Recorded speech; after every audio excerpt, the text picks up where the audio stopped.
Et nous enchaînons à présent avec Enjeu patrimoine, un enjeu patrimoine consacré à faire un petit point de rentrée sur les enjeux justement en matière d'énergie pour cet hiver, alors que Emmanuel Macron tiendra ce vendredi un conseil de défense sur le sujet de l'approvisionnement en énergie à l'approche de l'hiver, un conseil de défense qui se tient alors que les prix du gaz et de l'électricité continuent à progresser. Le prix de gros de l'électricité atteint désormais les 1 000 euros pour 1 mégawattheure, tandis que le gaz a vu son prix progresser de 1 500% depuis un an et demi, les deux étant corrélés dans le contexte actuel, puisqu'une partie de l'électricité achetée par la France provient du gaz. Du côté de l'énergie nucléaire, nous en sommes à présent à 32 centrales fermées sur les 56 présentes sur le sol français, ce qui complique mécaniquement la création d'électricité avec les moyens alternatifs au gaz, justement, dans un contexte où la Russie approvisionne de moins en moins de gaz vers un certain nombre de pays européens. Et donc la France, pour faire le point dans ce contexte et pour comprendre un petit peu comment gérer ce budget, son budget dans ce contexte, nous avons le plaisir de recevoir sur le plateau de Smart Patrimoine Alexandre Handlauer, analyste financier chez Kepler. Bonjour Alexandre Handlauer. Bonjour. Bienvenue sur le plateau de Smart Patrimoine. On va essayer de comprendre un petit peu avec vous comment, quel est le contexte actuellement et comment se dessine la fin de l'année.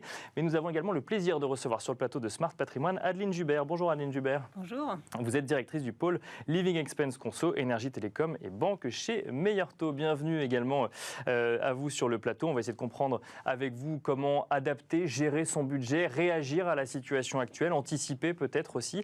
On va commencer avec vous tout de suite, Alexandre Handlauer. Engie a annoncé tout récemment que Gazprom livrerait encore un peu moins de gaz que prévu en alimentation, donc du coup de gaz. Et à côté de ça, on se souvient d'une interview qu'Emmanuelle Wargon, donc la présidente de la Commission de régulation de l'énergie, a donnée tout à fait récemment, qui dit que les réserves de gaz françaises sont remplies à 91%. Donc d'un côté, on a un discours qui semble être de plus en plus alarmiste sur le sujet du gaz, sachant que comme nos centrales nucléaires ne marchent pas, alors je caricature, vous me reprenez bien sûr, mais comme nos centrales nucléaires ne marchent pas à plein régime, on a du mal à fabriquer l'électricité, donc on est obligé d'importer du gaz, ou en tout cas de l'électricité elle-même dépendante du gaz. D'un côté, on a un conseil de défense, on a Engie qui alerte encore sur le sujet, et de l'autre, on a quand même un discours qui nous dit les réserves sont presque pleines, vous en faites pas, tout ira bien pour cet hiver. Qu'est-ce qu'il faut comprendre ? Comment est-ce qu'on décrypte la situation ? Alors il y a une bonne nouvelle, qu'effectivement les réserves sont sans doute à des meilleurs niveaux que ce que l'on aurait pu penser encore il y a quelques semaines, parce qu'il y a eu des approvisionnements plus importants de producteurs tels que la Norvège ou de l'Algérie, donc, qui ont permis d'être en avance par rapport aux objectifs que s'étaient fixés les différents États européens. Donc ça, c'est une bonne nouvelle. C'est mieux que prévu. Et de l'autre côté, on a effectivement cette incertitude des livraisons de gaz russes aux pays européens qui continue semaine après semaine à venir baisser, en tous les cas temporairement, les exportations, donc les importations pour les pays européens. Bien sûr. Et ça peut créer une dynamique de prix très forte parce que le marché n'aime pas les incertitudes et on a, quoi qu'il arrive, besoin de ce pétrole, de ce gaz et pétrole ailleurs aussi russe pour cet hiver, surtout si l'hiver se révèle froid. Mais alors justement, on a particulièrement besoin du gaz, alors peut-être du pétrole aussi, mais là si on reste sur le gaz, parce que même si la France est assez peu dépendante du gaz russe, elle est dépendante d'électricité, qu'aujourd'hui elle n'est pas capable d'assurer en totalité, et donc l'électricité qu'elle importe, elle-même est dépendante du gaz russe, même si elle l'importe d'autres pays. Bien sûr, totalement. Et aujourd'hui, le prix de l'électricité est déterminé par le producteur marginal. Et le producteur marginal, aujourd'hui, c'est via la génération, quand l'électricité se passe via le gaz naturel européen. Oui. Quand on parle de gaz, justement, donc là, Engie qui nous alerte que sur une nouvelle réduction de gaz décidée par Gazprom, donc une réduction de ses livraisons de gaz, à quoi est-ce qu'on peut s'attendre d'ici la fin de l'année ? Est-ce qu'on peut imaginer une fermeture complète des vannes russes pour la fin de l'année ? Est-ce que ça mettrait la France dans une situation compliquée ? Il faut bien comprendre que la Russie sait très bien que l'impact sur le gaz sera beaucoup plus fort que l'impact sur le pétrole. Parce que la Russie est beaucoup plus dépendante au pétrole. Elle génère 5 fois plus de revenus que sur le gaz, donc elle a plutôt intérêt à jouer sur ce qui lui rapporte incertitudes, sur ce qui rapporte le moins, mais ce qui fait très mal, en l'occurrence aux acteurs européens. Donc elle a tout intérêt à créer une incertitude, à jouer un peu sur des raisons de fermeture d'exportation. Je crois même qu'ils préfèrent aujourd'hui brûler du gaz, parce qu'on ne peut pas vraiment arrêter la production. Le gaz sort pour des questions de pression, à brûler ce gaz plutôt que de le vendre pour essayer de créer de l'instabilité sur les prix pour effectivement que le consommateur européen, français, soit touché et que ça crée une instabilité politique. Si je comprends bien ce que vous nous dites, ça veut dire qu'on peut s'attendre à une stabilité au niveau du pétrole globalement, si jamais on considère que le facteur exogène principal était en lien avec la crise en Ukraine. En revanche, sur le gaz, tout peut encore arriver. Structurellement, les prix doivent rester élevés. Alors, on est quand même là sur une bulle. Ça ne peut pas rester à ces niveaux-là pendant des mois. Par contre, on peut temporairement aller plus haut, on peut rester élevé. Même si le prix divise par deux, ça restera des prix trop chers en fait, pour le consommateur. On ne sait pas jusqu'où ça va aller. Par contre, on pense que ça va quand même baisser dans les 12-24 prochains mois. Le risque, vraiment, c'est sur cet hiver, parce que c'est sur cet hiver qu'on est encore très dépendant du gaz russe. Donc, c'est une bonne nouvelle que les stocks soient à des niveaux plus élevés que ce qu'on aurait pu penser. Mais ça ne règle pas forcément le problème pour cet hiver, pour la France. Alors oui, parce qu'il y a donc dernière question sur le contexte, puis après on va rentrer un petit peu plus dans le détail, mais il y a un conseil de défense qui se tient vendredi sur le sujet. Donc il y a l'annonce du conseil de défense, très bien. Concrètement, qu'est-ce qui peut se passer? Enfin, qu'est-ce que ça peut est-ce que la France peut réellement agir ou l'Europe, mais dans une moindre mesure aujourd'hui, le conseil de défense, enfin vendredi se tiendra en France. Est-ce que la France peut agir pour justement obtenir un peu plus de gaz? On est effectivement allé en chercher en Algérie. Qu'est-ce qui peut ressortir d'un conseil de défense comme celui-là? C'est techniquement très compliqué parce qu'on n'a pas les infrastructures pour. En tous les cas, les infrastructures actuelles sont déjà quasiment en pleine capacité.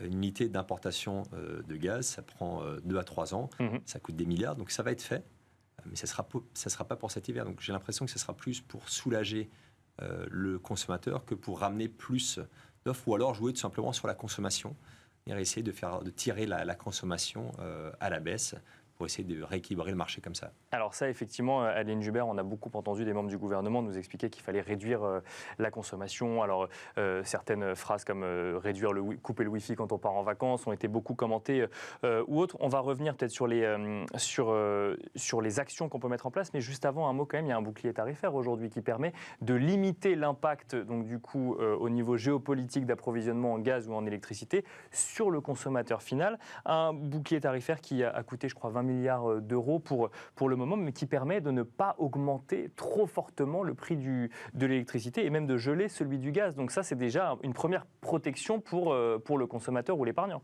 Alors c'est une protection qui est pour l'instant très efficace. D'accord. Effectivement, quand on regarde les autres pays européens, et notamment je pense à l'Angleterre, où les prix des factures ont augmenté quasiment de 80% pour les consommateurs, en France, on n'a pas du tout cette tendance-là.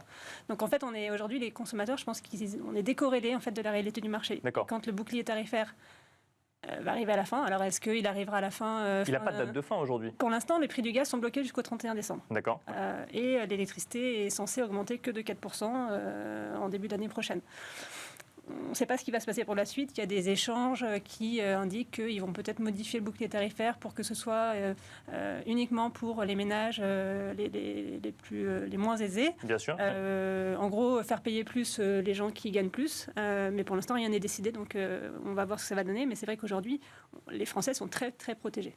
Les Français sont très protégés. Et alors, il faut peut-être expliquer comment ça fonctionne. Parce que qui prend en charge le différentiel entre le coût d'achat d'un côté de l'énergie, que ce soit de l'électricité ou du gaz, et le coût de revente de l'autre côté au consommateur français final? Alors, les deux acteurs qui prennent en charge les coûts, c'est l'État. D'accord. Pour moitié, et EDF pour l'autre partie. D'accord. Ouais. Et quand on dit État, du coup, derrière, ça va forcément être un peu nous, au bout d'un moment, c'est-à-dire les contribuables. Donc aujourd'hui, on est protégés. Demain, il va bien falloir à un moment rembourser ces 20 milliards d'euros, et peut-être même un peu plus, parce qu'on est plutôt sur une tendance à 40 milliards, de ce que j'ai cru comprendre dernièrement. Donc il y a un moment, c'est les contribuables qui vont forcément devoir à un moment mettre la main en portefeuille, notamment au travers des impôts. Donc pour l'instant, c'est l'État et c'est EDF qui paye. Mais c'est tenable sur le long terme, un bouclier tarifaire comme celui-là, ou à un moment, il va falloir accepter de payer son énergie plus cher? Quand ils ont mis en place le bouclier tarifaire, je pense qu'ils s'étaient dit à ce moment-là que les prix allaient peut-être... On était dans une phase d'augmentation, mais peut-être que la tendance était de se dire bon, ça va stagner, puis ça va peut-être baisser, ou en tout cas ça va arrêter d'augmenter. Sauf que la tendance a été d'augmenter à des niveaux stratosphériques. Donc je pense qu'ils n'avaient pas estimé au début qu'ils allaient payer autant et que ce soit aussi cher. Donc aujourd'hui, je pense que le bouclier tarifaire, il arrive à la fin. On ne peut pas le prolonger comme ça indéfiniment. Et je pense que l'un dans l'autre, alors ça peut peut-être faire hurler, mais je pense que c'est aussi un bien que les clients, enfin les Français aujourd'hui comprennent que l'énergie est une denrée qui va devenir peut-être pas rare, mais en tout cas plus cher, et qu'il faut faire attention à sa consommation. Je reprends un peu les termes du président sur l'abondance qui ont fait tant parler, mais c'est vrai qu'aujourd'hui, je pense que les Français ne savent pas lire leur facture d'électricité, ne savent pas quel est le niveau de consommation lié à leur chauffage, à la lumière, etc. Et ça va forcer les Français à mieux comprendre comment ils consomment et comment essayer d'optimiser tout ça. Mais alors ça, c'est une vraie question qui a été soulevée justement suite aux annonces des différents membres du gouvernement et que j'ai envie de vous poser à tous les deux. Est-ce que, je ne sais pas moi, éteindre la lumière dans sa chambre quand on n'y est pas parce qu'on est dans sa cuisine ou couper son Wi-Fi ou des petits gestes du quotidien comme ça, est-ce que c'est vraiment ça qui va aider à faire baisser la facture à la fin si c'est concentré sur les ménages ? Alors, quand on parle de consommation globale en France, c'est clairement pas les particuliers qui vont faire baisser la consommation. Voilà, ce sera marginal. C'est vraiment l'industrie qui va faire baisser la consommation. Mais nous, au quotidien, ne serait-ce que pour notre facture, il est important effectivement d'avoir des petits gestes du quotidien pour faire baisser la facture. Et c'est plein de petites choses du quotidien que les gens n'ont pas eu l'habitude de faire qui vont faire baisser la facture de quelques euros, de quelques dizaines, quelques centaines d'euros. Par exemple, il faut savoir que le chauffage représente à peu près 60 à 70% de sa facture d'énergie. D'accord. Ouais. Quand on est dans une maison... D'où les questionnements autour de l'hiver. C'est que si l'hiver est rude, ça va mécaniquement coûter beaucoup plus cher. Voilà. Et c'est vrai que moi, je connais des gens qui, chez eux, quand ils habitent... Enfin, voilà, ils chauffaient à 20, 22, 20... Alors, peut-être pas 23, mais 20, 22 degrés. Cet hiver, il va peut-être falloir se dire que dans les pièces de vie, on chauffe qu'à 19. Dans les chambres, on chauffe qu'à 16, 17. On met des pulls. On sort peut-être les bouillottes. On a des thermos. Voilà, il faut s'habituer à peut-être avoir un peu plus froid. Puis après, de toute façon, physiquement, on finit par s'habituer.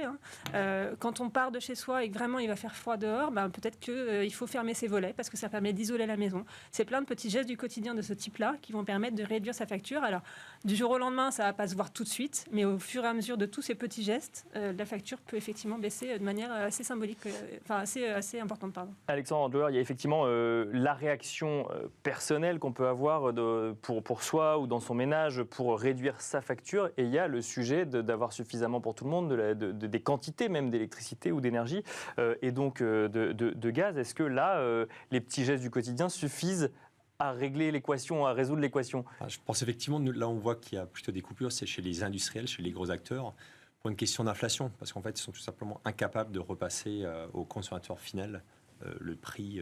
Oui, bien sûr, il y a ça aussi, oui, complètement. Pour l'extrait. Alors, sur le gaz, on a effectivement plus un problème, il manque la molécule, c'est même pas vraiment une question d'argent. Vraiment il n'y a pas assez de gaz. De gaz, oui, tout simplement. Il faut montrer à $2 000, il faut vraiment casser la dynamique de la demande. Et là, je pense qu'effectivement, c'est aux industriels de le faire parce que ça serait un mouvement social massif. En Europe, c'est tout simplement pas tenable au niveau actuel. Alors, une question, Adeline Joubert, je ne sais pas si on en est déjà à ce niveau-là aujourd'hui, mais est-ce qu'on pourrait se retrouver dans une situation où certains foyers, certains ménages n'auraient pas accès à l'énergie parce qu'il n'y en aurait tout simplement pas ou parce que ce ne serait pas rentable ?